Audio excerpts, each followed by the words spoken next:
It's not just our land, our lumber, or resources. The U.S. is coming for our music. Greetings.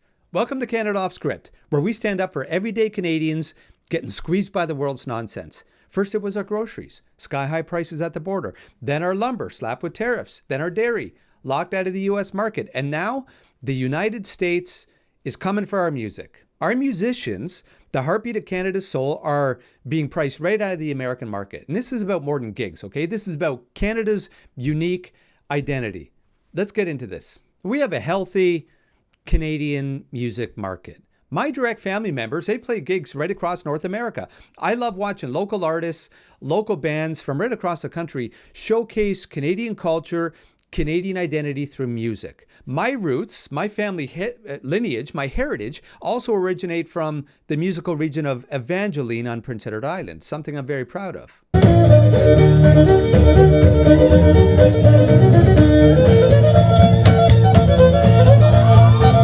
Let me just quickly go over some numbers here, and then we'll break it down, and we'll discuss why this matters to everybody, why it matters to you. And think outside the box here, okay? This isn't just music or musicians. To play a show in the U.S., Canadian musicians need a P2 visa. I don't know anything about that, by the way.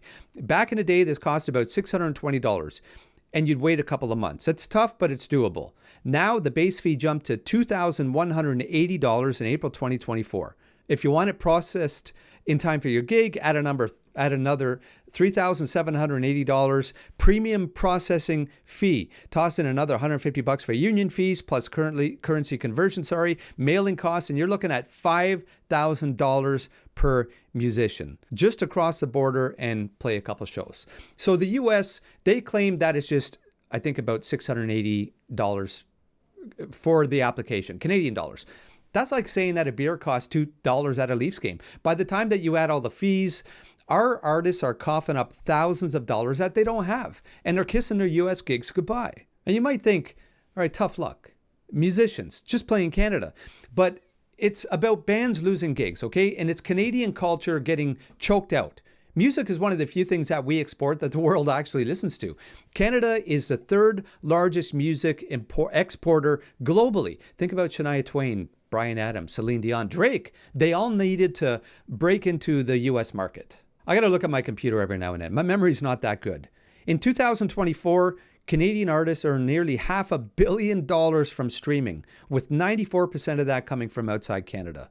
So even if you're arguing for musicians to stay in Canada, think of the fairness. U.S. artists, they can waltz into Canada for a 2-week festival, which is a signed contract or a letter of cultural exchange from the Canadian Federation of Musicians.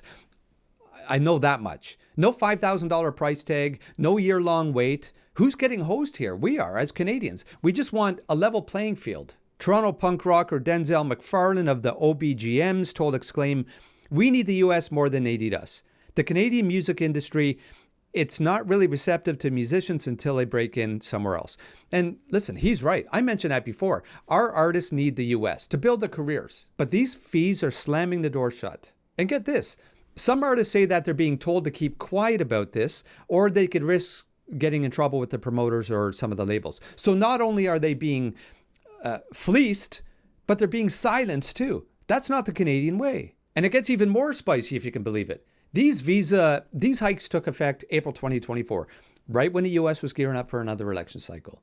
The U.S. Citizenship and Immigration Services, I can't believe I got that right, says it's just covering costs. But let's call it what it is protectionism. Whether it's Trump's America First, tariffs hitting our steel and aluminum, Biden's dairy quotas, the U.S. is squeezing Canada at every turn, and now they're coming for our culture too. And it's no coincidence that this is happening right when all the border rhetoric is heating up again. Let me just, my computer again.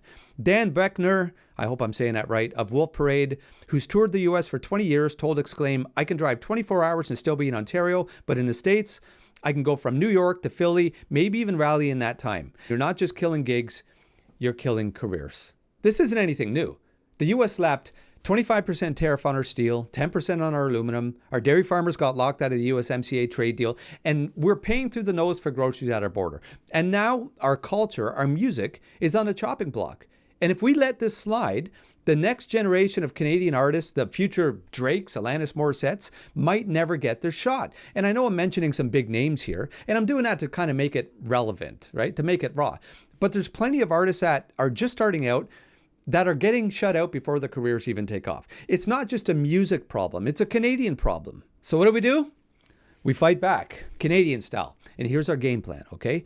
Stream Canadian music. Support local artists like Weather Station or Emma Pennell. Some music providers, online I'm talking about, streaming services, they allow users to curate playlists based on the band's country of origin, Canadian music, which I think is great. Hit up live shows. Buy tickets to local gigs, festivals, anything to keep our venues alive. Raise hell.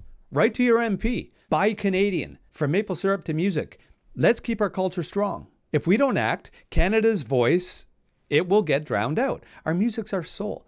Think about Gord Downie belting out Wheat Kings or Celine Dion hitting those high notes. If that doesn't make you either angry or cry, then check your pulse. From tariffs to tunes, the U.S. is squeezing Canada at every turn, okay? We know that, but we're Canadians, so we don't back down from a fight. We fought for universal health care, we fought for our forests, and now we're fighting for our music. So let's crank up the volume and tell the world Canada's culture is not for sale. If you have any other ideas on how we can band together, and pun intended, let me know about that in the comments. And as always, thank you for watching this video. If you find my content helpful or entertaining at all, please consider subscribing to the channel. And until the next video, stay sharp, stay safe, stay Canadian.